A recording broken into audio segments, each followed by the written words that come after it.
into the summer so that they can come to the board, and I've also then consulted with the government person that we deal with so that the government is on side and he will take them forward to cabinet with kind of his blessing on them.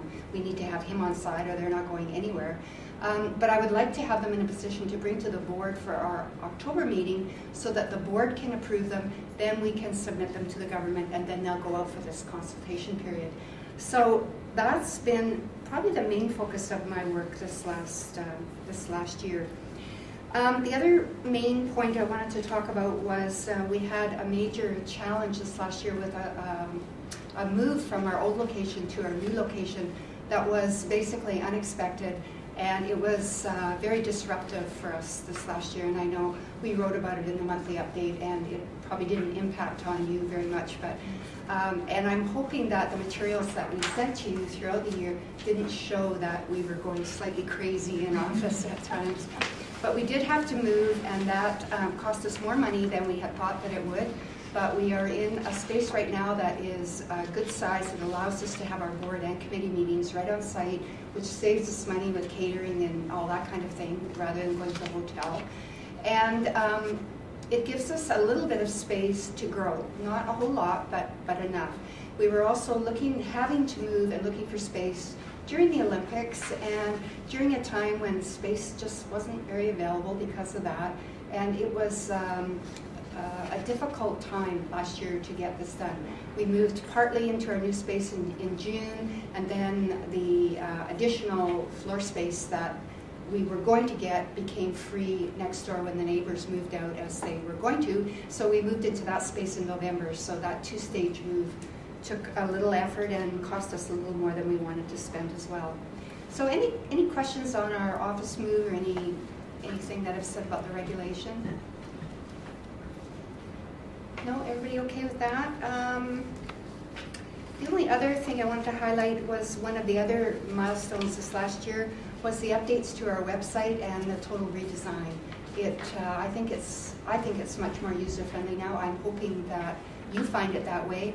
And if there's anything that you see on our website that you would like changed or you find confusing, please just send us an email, and I'll be glad to take a look at it and talk to our IT person about it. And the rest of it, I think, is fairly self-explanatory, but I'm willing to answer any questions anybody has.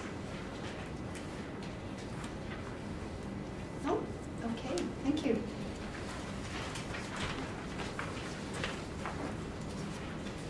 So at this point, the next order of business is the committee annual reports. And I'm just going to present a brief summary of the work of the registration committee. Much of our work is routine. We approve applications for registration from returning to work and international registrants. We've developed and are using a process of competent self-assessment and self-verification, which leads to a self-directed learning plan, which Melanie helps people to navigate their way through, and the committee reviews. We also determine acceptable courses for upgrading.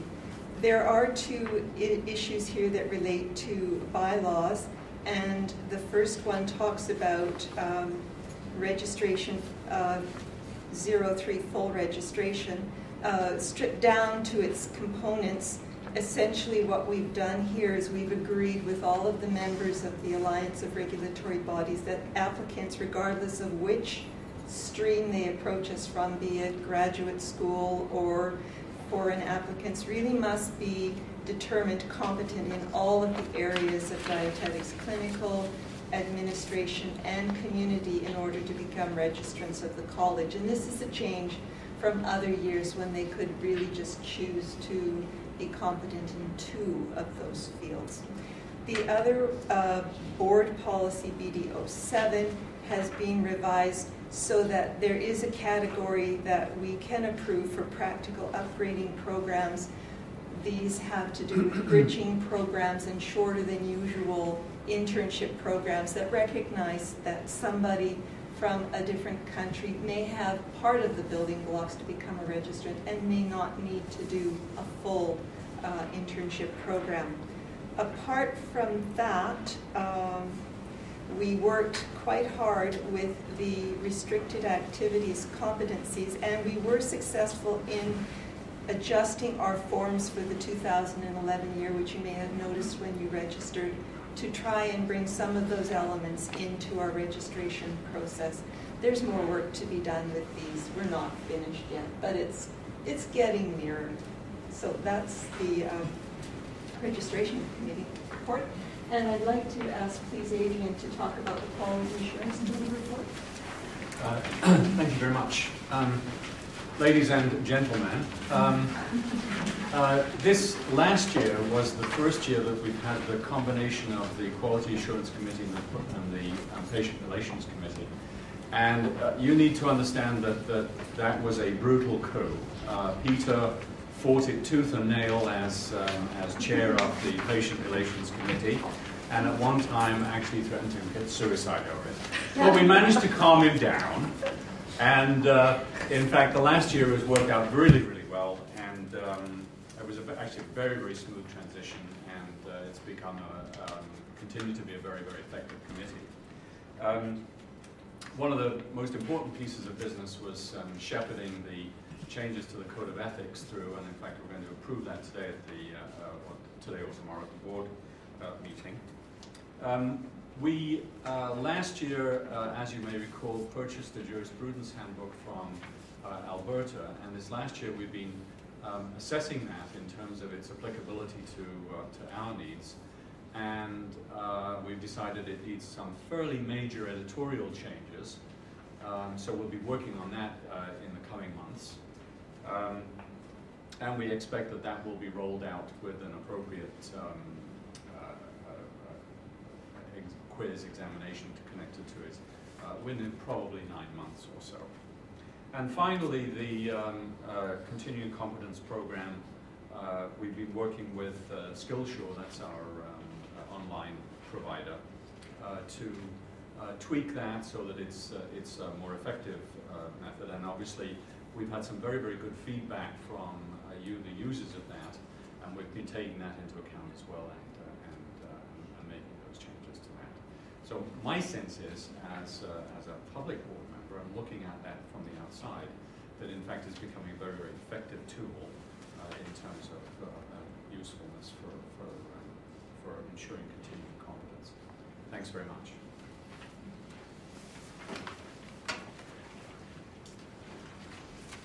Now, I'm very happy to report that the following 2 committee reports are very brief. The Inquiry Committee and the Discipline Committee.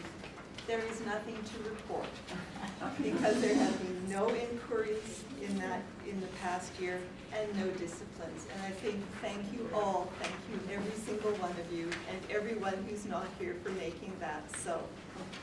At this point, could we get a resolution, please, that the annual reports are accepted as circulated? Would anyone be willing to move that?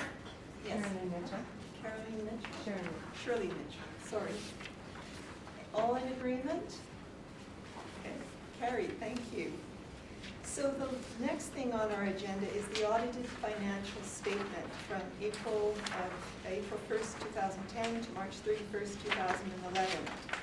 And what I'd like to do is just walk you through some of the points that I have. The page to look at, please, is the page that says Statement of Operations. It's probably fairly close to the beginning. What Fern and I have discussed this, and she can correct me if I get any of the details wrong, but the total revenue, as you see, from 2011 is down from 2010 by about $12,500. You can see that the registrant fees remain pretty much the bulk of our revenue, but one of the differences was that we had no grants, and you can see that in 2010 we had a $54,000 grant. And the interest. Do we need lights? Here? Sorry, Heather, I didn't need to. Oh, it's okay. Okay, can people see now? Yes, yeah. This is a fascinating discussion, so you pay attention now.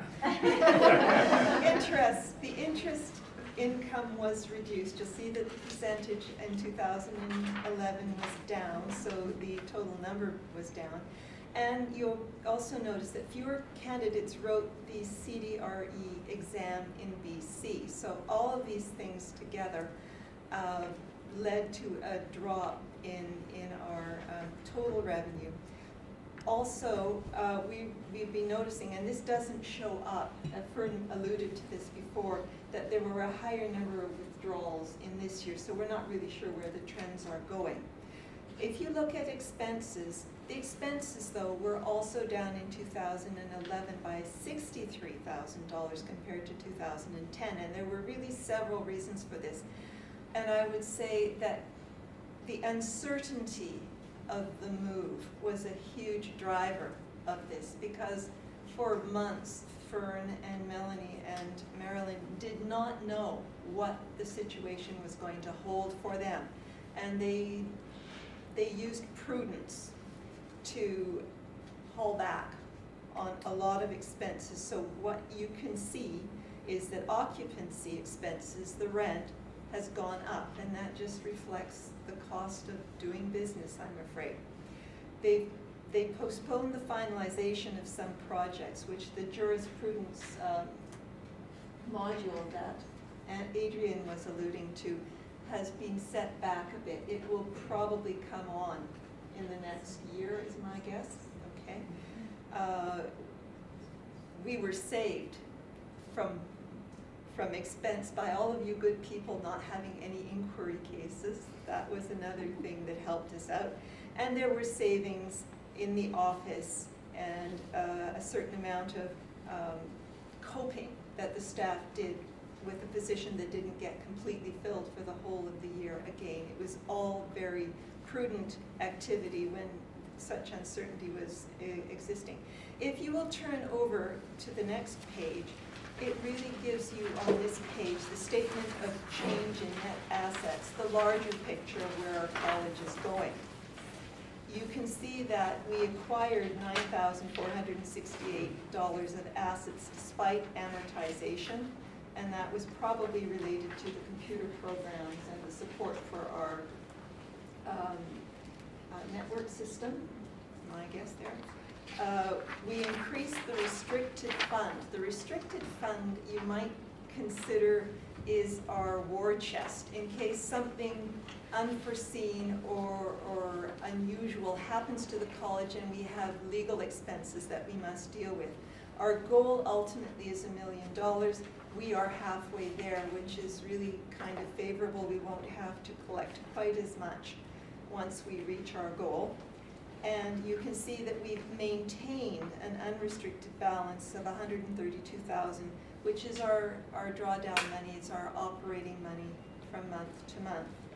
And I think if people would like to just take a look at the audited statement, that we've done pretty well. We've decided just earlier today that we want to take some of the leftover money and allocate it to our restricted fund, so that that surplus of this year goes to a good use. Now, are there any questions or comments about the financial report? Perhaps I could just make a comment about the restricted fund. As I think was mentioned, that's designed to as a backup for us should we get into any litigation over a complaint or a disciplinary action. And as you know, lawyers' fees mount up. And so the idea is to build up that war chest over the years so that we don't have to come back to you guys for an emergency contribution to finish off a lawsuit. Okay? It's a bit like